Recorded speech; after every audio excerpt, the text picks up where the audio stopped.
ní ọjọ́ kìíní oṣù kẹfà 2021 a gbé plákáàdì kan dání a dẹ̀ fi hàn yín wípé kẹjọ kẹràn wá lọ́wọ́ gbogbo àwọn èèyàn bí ó ṣe wà staff ni wọ́n àwa ti wà ń bì kí Ọ̀túnba Adébáyọ̀ Àlàákálà kó tó di pé iṣẹ́ bíi ó parí bó ni àwa náà fẹ́ fi ìrètí wa sí lọ́jọ́ ọ̀la a kì í ṣe staff ọmọ ìpínlẹ̀ Ọ̀yọ́ ni ẹjọ́ ẹ gbà wá we are suffering please and please I have family with 3 children ó ní mo fẹ́ lọ ọjọ́ orí dẹ̀ ń dàgbà sí lójoojúmọ́ ni kò wálẹ̀ ẹjọ́ ẹ ṣàánú fún wa Excellency.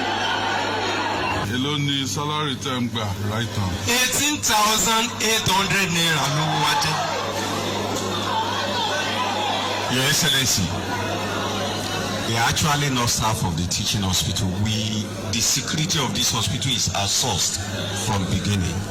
So it's given to a company who recruits whosoever he wants. But calculation will for our company is based on 27,000 naira per head. It's based on 27,000 naira per head. I can solve the problem right away.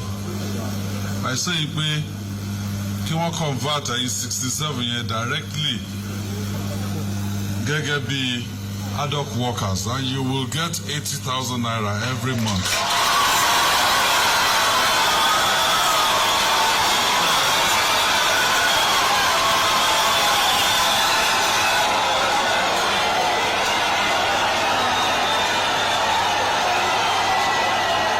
Security people.